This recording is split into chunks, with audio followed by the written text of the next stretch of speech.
Good day to all of us. My name is Raymark Almeniana from being Scream to those 2. May dalawang bagay po tayong pag-uusapan ngayon. Ito po yung security hazard and industrial hazard.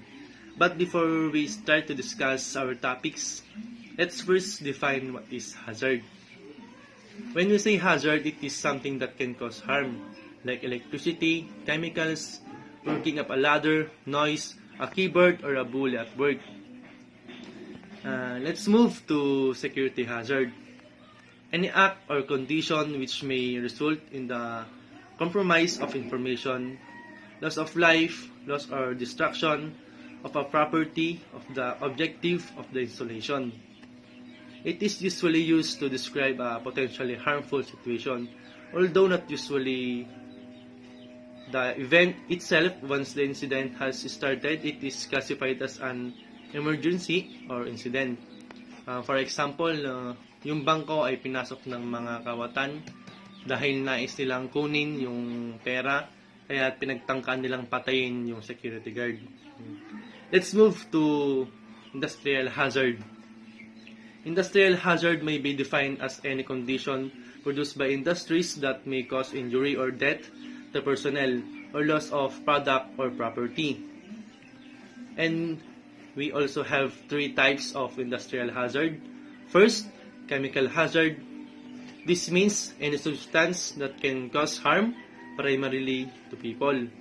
Example of this ay yung mga bagay na naproproduce ng mga industries such as plastics and other non-biodegradable substances. Pangalawa ay yung physical hazard. This is a type of occupational hazard that involves environmental hazard that can cause harm with or without contact. It includes ergonomic hazards, radiation, heat and cold stress, vibration hazards, and noise hazards. This means that things happen on us or within ourselves. Lastly, biological hazard. This refers to biological substances that pose a threat to the health of living organisms, primarily that of humans. This includes medical waste or samples of microorganisms, virus or toxin from a biological source that can affect human health. For example, ang example nito ay yung coronavirus or the COVID-19 na kasalukuyan nating hinaharap, wherein, as we can see, many lives are affected and many were distracted. Shuts schools, establishments, jobs, transaction, and most especially our health, which is our wealth. And thank you for watching. God bless. Good morning guys, my name is Krystoft Dupra, BS Criminology student from Isabela State University main campus. So our topic for today guys is the types and modes of hazard. So let's define what is hazard. Hazard is any source of potential damage, harm, or adverse health effects on something or someone. Then, let's go to the types of hazard. Number 1 is the physical hazard, chemical, ergonomic, radiation, psychological, and the biological hazard. So, let's define what is physical hazard. Physical hazard is slippery floors, object in walkways, unsafe or misused machinery, excessive noise, poor lighting, or fire. And then, number 2 is the chemical hazard. Example of chemical hazard is gases, dust, fumes, vapors, and liquid. And number 3 is the ergonomic hazard. Poor design of equipments, workstation design, or workflow, manual handling, or repetitive movement. Then, number 4 is the radiation hazard. The example of radiation hazard is the microwaves, infrared, ultraviolet lasers, and X-rays and gamma rays. Then, number 5 is the psychological hazard. Example of psychological hazard is shift work, workload, dealing with the public, harassment, discrimination, threat of danger, constant low-level noise, and stress. Then, number 6 is the biological hazard. Biological hazard infection by bacteria, virus, fungi or parasite through a cat, insect bite, or contact with infected person or contaminated object. And then, how to identify the hazard? Number 1 is identify the hazard by carrying out a workplace risk assessment. Number 2 is to determine how employees might be at risk. Number 3, evaluate the risk. Number 4, record and view hazard at least manually or earlier if something changes. Then, what is the purpose of hazard identification and how do we control hazards?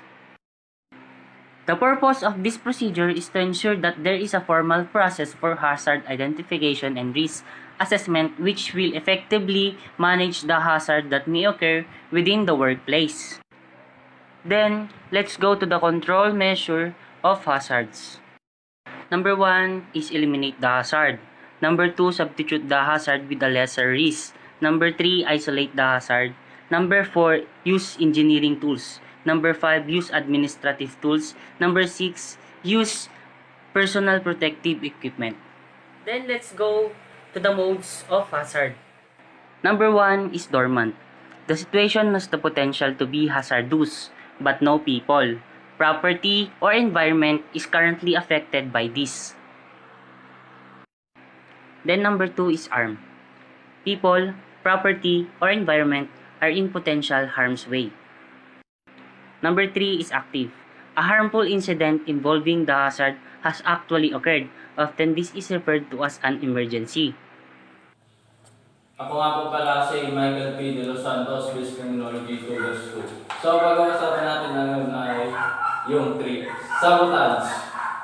Deliberate action aimed at weakening a polity, effort, or organization through subversion, obstruction, disruption, or distraction. For example, the U.S. Central Intelligence Agency is alleged to have sabotaged a Siberian pipeline during the Cold War using information from Terrell Gasher. Subversion, from Latin word subverte. It refers to the process by which the values and principles of a system in place are contradict or reverse in an attempt to transform the established social order and its structure of power, authority, hierarchy, and social norm. For example, binago mo yung mga pananaw ng mga tao sa pamamagitan ng paglito sa kanila. O papalitan mo yung orders ng mga nakakataas sa'yo para lahat ay madamay sa plano mo. So, espionage is the illegal and unethical theft of business trade secret for by a competitor to achieve a competitive advantage. For example, sa isang kumpanya patungkol sa promotion, sisiraan ng isa ang kanyang kalaban para siya ang may promote. May mga case na kinukuha yung paper ng mga kalaban para siraan o sirain siya. So, yun lang po. Thank you. So ayun guys, good morning. So I am Ariel Villanueva. So ang pag-uusapan naman natin ngayon is about pilferage. So what is pilferage? So pilferage is the action of stealing things of a little value. Package pilferage is the theft of part of the content of a package. So like example about electricity. So may dalawang uri ng pagnanakaw ng electricity. The illegal use of electricity and theft of electricity. So, those are same illegal. So, may pagkakaiba lang sila. Sa illegal use of electricity, guys, is maling paggamit ng kuryente or yung sinasabi nilang jumper. For example, yung kapitbahay ko nakisaksak sa bahay ko. Tas, yung kapitbahay ko, kumuha din siya ng extension, then sinaksak naman yung sa kabilang bahay. So, illegal use na yun. So, maaaring pagsimulan ng sunog yun. Ang theft of electricity naman ay magnanakaw ka mismo doon sa transmitter ng isel ko or doon sa meral ko. So, that is theft of electricity. May batas ba patungkol sa pilferage? Yes. Definitely may batas dyan. O yung tinatawag na RA 7832 o yung Anti-Pilferage Act. So, how it become a business hazard. So ito na yung pag-uusapan natin. The pilferer detect weaknesses in the facility security system to achieve their intentions to steal. So yung pilferer, tinitignan niya kung yung isang facilities or yung isang establishment ay lack of security management ba sila, kulang ba ng padlock ang daanan, kulang ba ng CCTV, yung ventilation ba is yung mga light ba doon is maliwanag or madilim. So sa mga ganon, nagkakaroon sila ng motives para pasukin yung isang establishment na yon. So ganoon naman talaga yung mga motives or intention ng mga magnanakaw ay tinitignan nila kung safe ba or may mga balakid ba sa mga gagawin nila. So there are two types of pilferage, the casual pilferage and the systematic pilferage. So ano nga ba yung dalawang ito? So unahin natin is the casual pilferage. Casual pilferage is the pilfered still pilferer. Pilferer are primary because of an inability to resist the temptation of an unexpected opportunity and has a little fear of being caught. So just example, yung tatay, walang maibigay na pagkain sa kanyang pamilya, so pumunta siya sa grocery at nagnakaw siya ng pagkain para sa pamilya niya. Yun yung casual pilferer. Usually acts alone. So isa lang siya, mag-isa lang niya. Ginawa niya yun para sa kanyang pamilya. So ang kaibahan naman dito sa systematic pilferer is still with a premeditated plan and with a specific desire to sell pilfered items for cash. So nagnanakaw sila kapalit ng pera. So hindi lang siya mag-isa kundi it may work with another person or with a larger group of people. So madami sila or parang tinatawag na sindikato, for example. So example of casual pilferer is, for example, doon sa isang establishment meron siyang kakilala doon at alam niya kung ano yung mga lugar kung saan yung pinaglalagay ng pera, ng mga items, para sa ganun malalaman niya. So parang ganun lang kadali. For example, magpapanggap siyang janitor or taga-deliver ng kung ano-ano para makuha na yun. So may contact din, contact lang yan. So ayun guys, alam na natin kung ano yung pilferage, kung ano yung tama at mali. So sana may natutunan kayo dito sa topic ko ngayon. So, good day guys, I am Gleen Fudan from B Stream 2-2. So now, today, I will discuss about what is risk and how risk differ from hazard, vulnerability, threat, and impact. So now, first we discuss about what is risk. So, risk is the likelihood that something bad will happen that causes harm to the informer asset or loss of the asset. It's also a probability of harm and caring. So, what I am said that risk is the result of exposure of hazard. So, how risk differ from the hazard? So, what is hazard? Hazard is something that potential to cause harm to people, property, or environment, while the risk is the chance of the probability of hazard causing harm to or damage to the people, property, or environment. So I have a few examples of risk and hazard. So, a ladder is a hazard. Climbing the ladder and falling off is a risk. Flying is a hazard. Flying with thunderstorm and crashing is a risk. So, now, we understand about the difference between of hazard and risk. So, let's move on to another topic.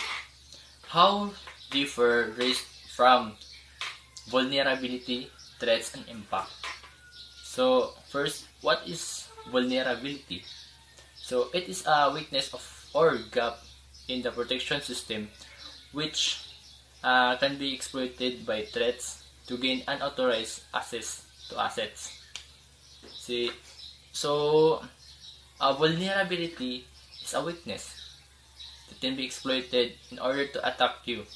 So I have a few examples of vulnerability. Employee using social media in the office and sharing confidential information. So, I will explain that after this. While the threat is a person or thing likely cause damage or danger. A threat that would be trying to protect against those would be fire, earthquake, spionage, bomb, terrorist, and hacker. While the risk is the potential for loss, damage, or destruction for an asset as a result of the threat exploiting a vulnerability. Let's understand the relationship between the risk, vulnerability, and threat. So, threat may exist. If there is no vulnerability, there is no risk. Similarly, you have a vulnerability, but you have no threat, you have no risk. So look at this picture. Balancing is a weakness, or this is the vulnerability. Crocodiles are the threat. Possibly of falling down is the risk. So this look at the other scenario. Employee is threat. Exists in the social media. Ito office is vulnerability. And sharing confidential information is risk. So guys, always remember that threats exploits to vulnerability leads to risk. So can be damage to assets, can be safeguard the countermeasures. So that's the life cycle of risk. So that's all guys. I hope that you have learned to my lessons today. So that's all. What's up guys? So I'm Jovert Isla, base cream 2-2. So ang pag-uusapan natin yun is about risk management at ang pagkakaiba nila sa risk analysis. So una, ang risk management is ito yung grupo na nag-identify at nag-manage sa mga risk sa isang kumpanya or nagmo-monitor sa mga risk. So ang pagkakaiba naman ng risk management sa risk analysis is yung risk analysis is yung grupo na nagsusuri sa mga risk sa isang kumpanya, kung ang risk management is yung nagmamanage sa risk. Yung namang risk analysis is sila yung mga nagsusuri at alamin kung ano yung mga solution sa mga risk na yun. What's up guys, so my name is Peniel Mansilungan and I'm here to discuss about vulnerability, probability, and criticality of security hazard and risk management. So, vulnerability is alternatively referred to as a security hole. A vulnerability is a security weakness in a computer system that permits unauthorized or unwelcome access. For example, an internet browser could have a vulnerability that crashes the browser or allows someone to read or copy files from your computer when you visit their site. Vulnerability is a weakness which allows an attacker to reduce system's information assurance. A vulnerability is the intersection of three elements: a system susceptibility or flaw, attacker access to the flaw, and attacker capability to exploit the flaw. Guys, alam nyo ba na ang vulnerability comes from the Latin word for wound or vulnus. Vulnerability is the state of being open to injury or appearing as if you are. So, magbigay tayo ng mga example ng pagiging vulnerability o kaya vulnerable. Example, sa internet, kung pag walang firewall or walang mga security hazard yung site mo, madali lang itong ma-hack ng mga hacker. Tsaka example din yung mga kapag sa business naman, kapag yung walang lock, walang security camera yung business nyo, like malls, madali lang makapasok ng mga magnanakaw. So that is vulnerability, yung pagiging kulang sa security sa pagmamay-ari mo or business mo. So, tapos na tayo sa vulnerability, pumunta naman tayo sa probability. So, probability is the likelihood that an event will occur and is calculated by dividing the number of favorable outcome by the total number of possible outcomes. The simplest example is yung coin flip. Kasi when you flip a coin, there are only two possible outcomes. Siyempre, kunyari ito. This is the coin. Yung probability lang is either heads or tail. Yun lang. Probability is a measure of how likely an event is to occur. Example, kunyari, there is a 60% chance of rain ngayong araw. Parang nanguhula ka kasi binibase mo sa kikita mo sa panahon or sa kunyari maulap. Doon makikita mo na 60% rain siguro to. So kapag i-connect mo yung probability sa security hazards and risk management, para sinasabi natin na there will always something will happen na yung parang pag nakita nila yung vulnerability ng business or ng kahit ano man dyan ng bahay nyo, may possibility na nanakawan ka 50% or sabihin natin 80% pwede kang manakawan kapag nalaman nila na vulnerable lang yung business mo or yung bahay nyo. Madali ka lang pasukan. Probability na pwede kang pasukan or nakawan ng mga tao, ng mga attacker. Other example of probabilities kapag pag hindi ka naglagay ng pinto sa bahay nyo or hindi ka naglagay ng pinto na may lock dun sa business or bahay nyo, mayroong magkakaroon ng two probabilities. Either mananakawan ka pag naglagay ka hindi ka mananakawan. Pero pag di ka naglagay, mananakawan ka. Yun ang example ng probability. There will always be outcome. So, punta naman tayo sa critically or critical. The definition of critical is something that is crucial, judged, analyzed at a turning point or on the verge of a crisis. Critical is defined as someone who tends to make judgment and find fault with others. So ang critically, ito yung parang mga de-define mo din to as critical thinking or critical thinker. Example sa security hazard na critically.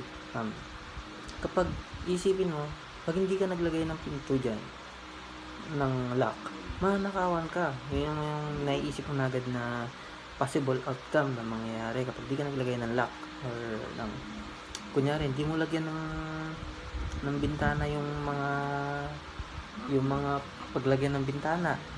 Yun din, magkakaroon ng negative thoughts na possible na nakawan ka. Kunyari, hindi ka din maglagay ng security camera. Isipin mo agad na kung sakaling malakawan ka man, nakapasok sila sa lock ng pinto mo, at least naiisip mo na pag wala kang security camera, hindi nakita yung mga pumasok, hindi makita kung sino gumawa nun. That is the example of critical thinking sa security hazards and risk management. Yun, pagiging judgmental or critical thinker para sa security mo, sa business mo. So, that's all. Thank you for listening. Sana may natutunan kayo sa diniscuss ko, sa topic ko. And, that's it. Thank you.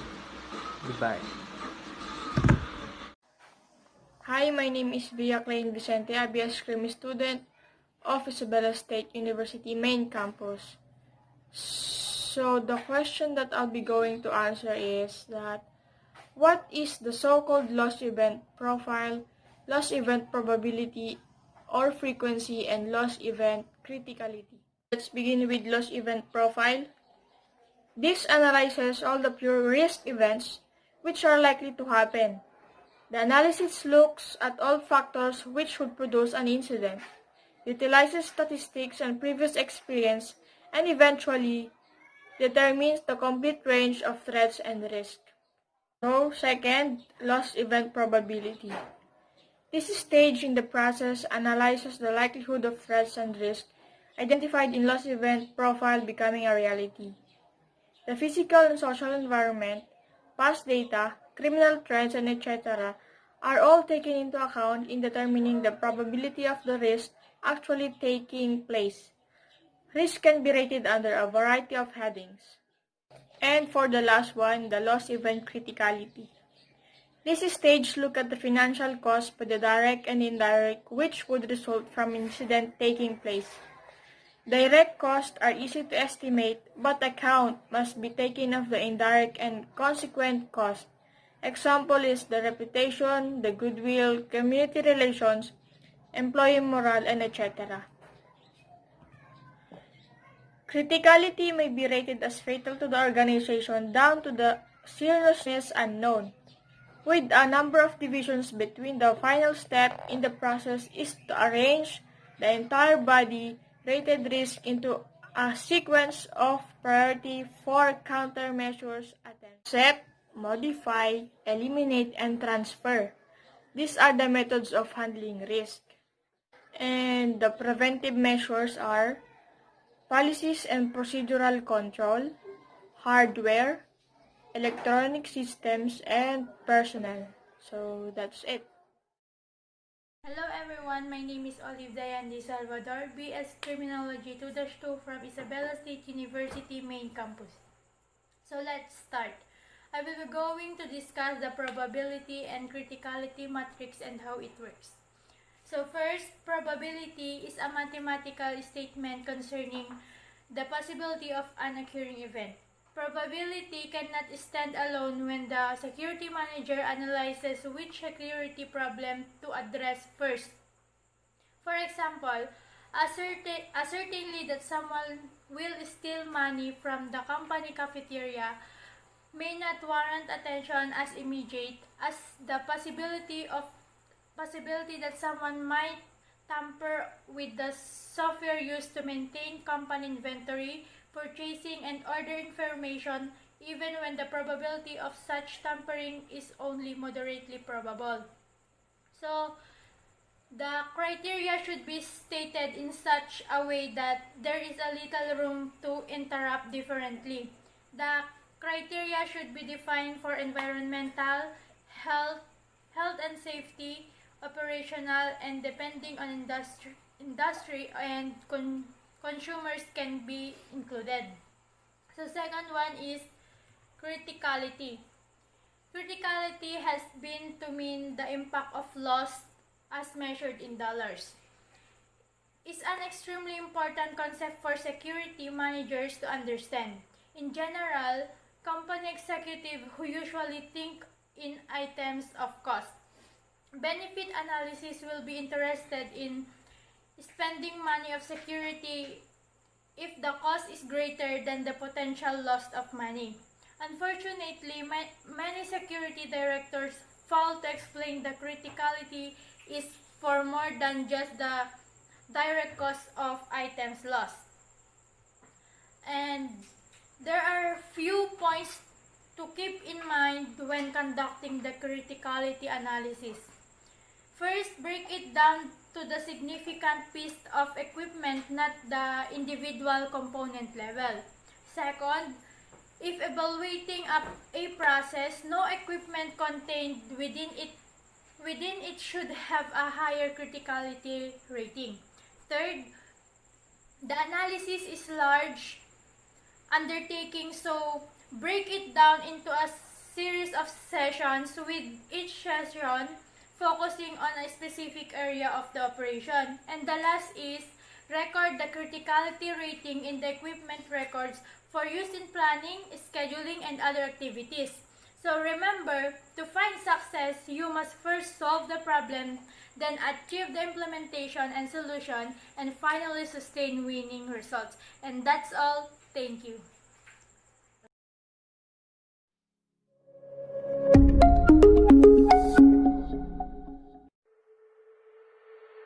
What is the risk management?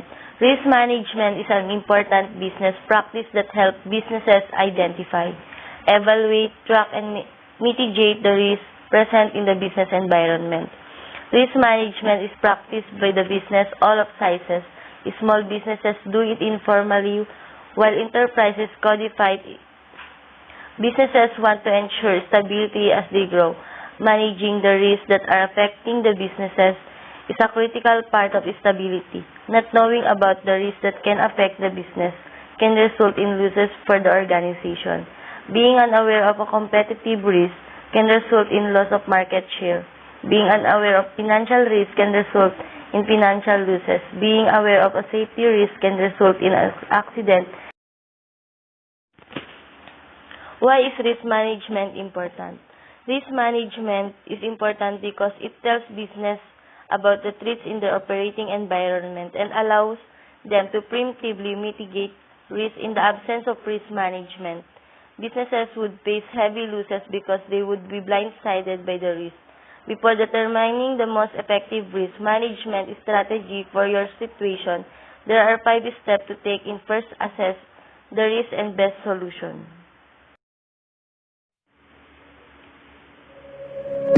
Risk management strategies. Step 1. Identify the risk. The first step is to identify the risk that the business is exposed to in its operating environment. There are many different types of risk: legal risk, environmental risk, market risk, regulatory risk, and much more. It is important to identify as many of these risk factors as possible. In a manual environment, these risks are noted down manually. If the organization has a risk management solution employed, all risk information is inserted directly into the system. The advantage of this approach is that these risks are now visible to every stakeholder in the organization with access to the system, instead of this vital information being locked away in a report, which has to be requested via email. Anyone who wants to see which risks have been identified can access the information in the risk.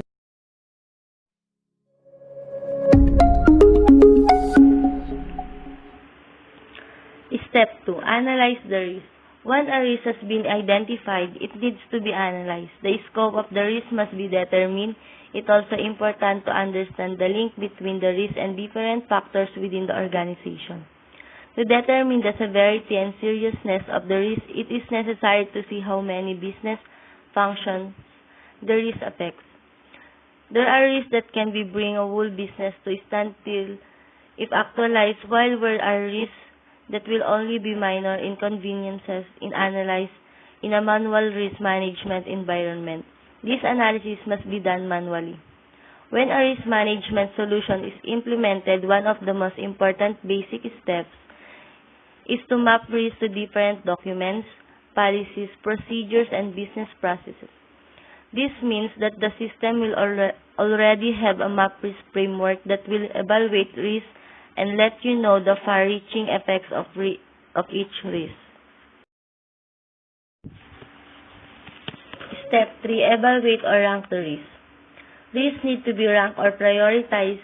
Most risk management solutions have different categories of risk.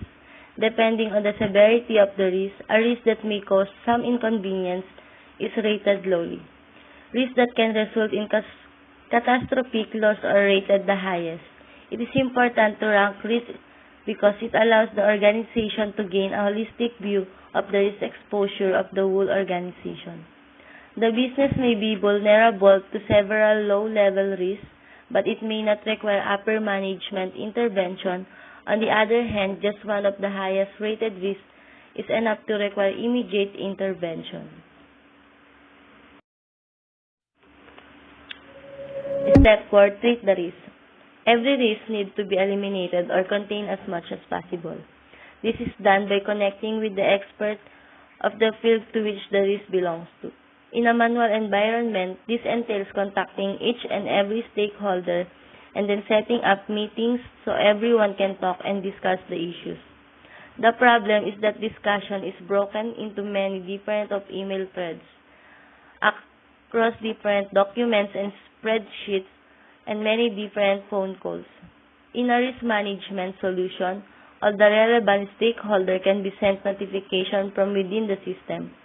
The discussion regarding the risk and, if possible, solution can take place from within the system. Upper management can also keep a close eye on the solutions being suggested and the progress being made from within the system. Instead of everyone contacting each other to get updates, everyone can get updates directly from within the risk management solution.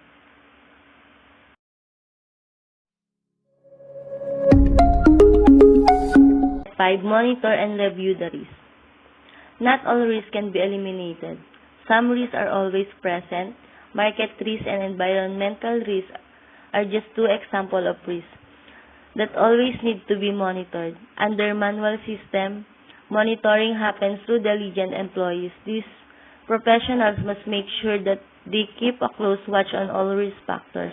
Under a digital environment, the risk management system monitoring the entire risk framework